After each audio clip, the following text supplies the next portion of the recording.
What's up, everybody? It's me, Retrovan, and we're at another review. This time we're reviewing Klonoa 2 Lunatea's Veil, and it's a pretty good game, so without further ado, let's get on to it. So before I get into the story, because I know I haven't really done it for a lot of reviews, but just to be safe, I will say there are spoilers. I'm going to be spoiling the end of the first game, so if you want to play that or this one, I would skip to the point that I have added on the text, and yeah, without further ado, yeah, okay, that's enough time. So basically, at the end of the first game, the one boy told Klonoa that we never knew each other. We were never actually friends. I just needed you to help me in the dream world. So Klonoa, he goes back into, I guess, like a little portal, and from what I could tell, it transported him to this world, and, you know, this new world needed his help, another dream world. And basically, he meets two people. He meets this person who's trying to become, like, a priestess, and this other guy who's just kind of tagging along with her. And basically, throughout the adventure, you gotta help stop the evil. It's kind of like the first one. There's this evil force you want to get. You meet a bunch of different people, all that stuff. It is still a cool game, and the story, I feel like, is a little better, because you can kind of see the improvement Klonoa's actually made throughout the game. Unlike, the original, where it was just kind of his beginnings and his naivety. He actually learned throughout it, and by the end of the game, he actually, like, was ready to leave. He was prepared, so it just goes to show the character development he actually had. The plot's really good, and I enjoy... There's not really any crazy twists, but there's, like, you know, this dark king man who, you know, you have to stop, and it's, like, all about, I guess, getting over stuff, and it's kind of fitting. It's a fitting plot, because Klonoa was getting over the fact that he lost his friend in the first game, not, you know, through death, but just because the friend made him teleport out of there. So yeah, I think overall Klonoa 2 has a pretty good plot, and it really moves the levels, you know, and it's good.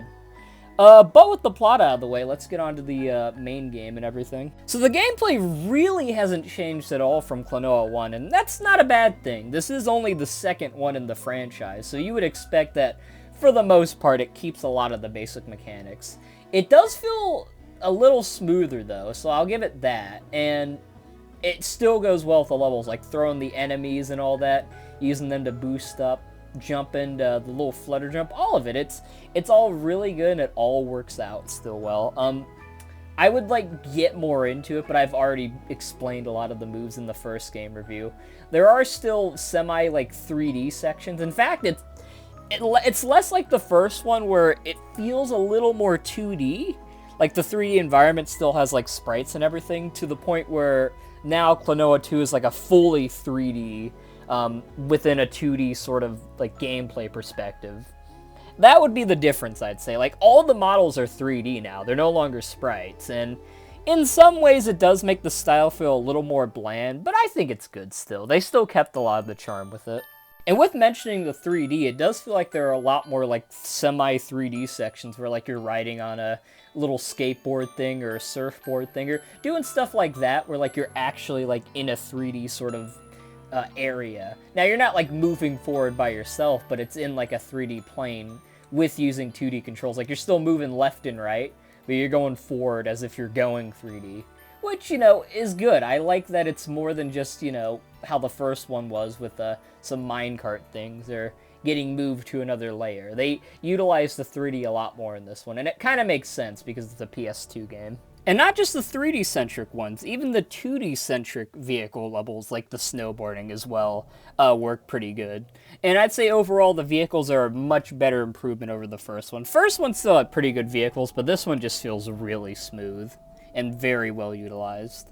I really love the look of the levels in these games. They have a vibrant look to them, and, you know, of course, again, because PS2, there's a little bit of a gap between the first and second one. It looks so pretty. All the levels look nice, and you really utilize a lot of the environments within the levels, which I think is cool. It's always good when games have, like, a unique looking environment, but they'll have the characters themselves utilize them, like, say, using a vine as a skating thing or something, or using the waterfall to get down. It's a cool use of the environment, not just there as a theme, you know, to add your level onto. It's actually a level that you're really doing, and they utilize a lot of mechanics from it. And I think it also helps a lot, too, because it is a 2D game, so it gives you the chance to add a lot more environmental things like that. Whereas in a 3D game, you're kind of more limited in that sort of way. The bosses in this game are alright. Again, it's a lot like the first one. That's a common thing I've been saying in this review. They have a similar thing where there's like different patterns and strategy to them. Some are pretty annoying, but for the most part, they're tolerable. So yeah, I would say overall the bosses in the game are pretty good and utilized alright. Once you beat the game, you unlock a nice little art book that you can look through that has like different sort of environments and characters from the game that you can look at. It's not much, but it's a really neat bonus to add to beating the game. Klonoa 2 still has a really good soundtrack, and it's pretty close with the first one for me.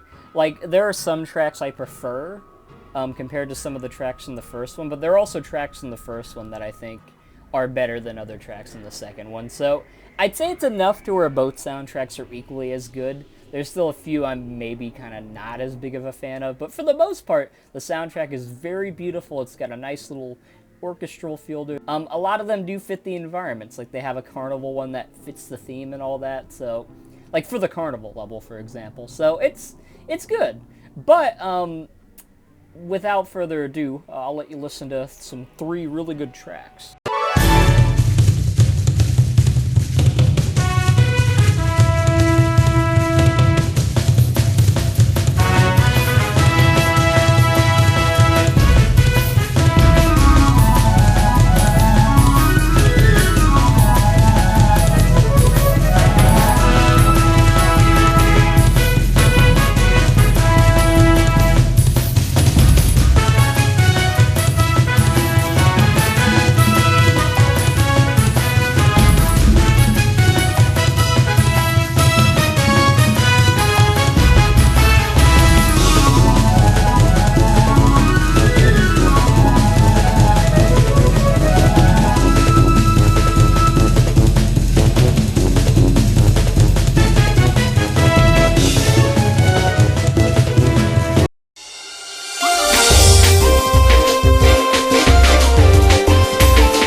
Well, that was my review of Klonoa 2, everybody. I'm not too sure if I prefer it to the first one or not, because there are a lot of things that I feel like it did a lot better than the original Klonoa, but there are certain things that the first Klonoa had that the second one's kind of missing. I would say the two are very close, and it really depends on your preference, you know? But for me, with all of the smooth gameplay mechanics and the different varying environments and just all the little improvements and added, even if some of the look of it, like, you know, the sprite look is gone, it overall is still an improvement over the first one. So I would say as a whole, and a lot of people might not agree, I think Klonoa 2 is actually a better game than Klonoa. Not by much, though. At the end of the day, though, it doesn't change the fact that I'd recommend both games, because both games are really unique and really good, and I definitely check out my Klonoa 1 review if you want to learn about that, too. Without further ado, though, that'll be it for the video. Hopefully you all enjoyed, and have yourselves a good one. And I'm out. Peace!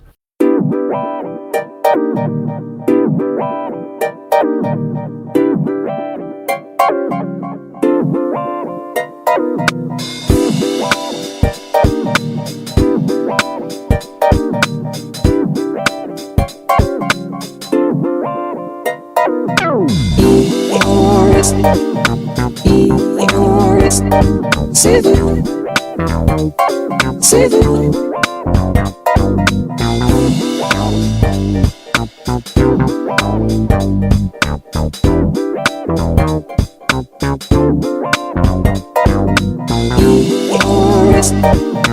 E-O-R-S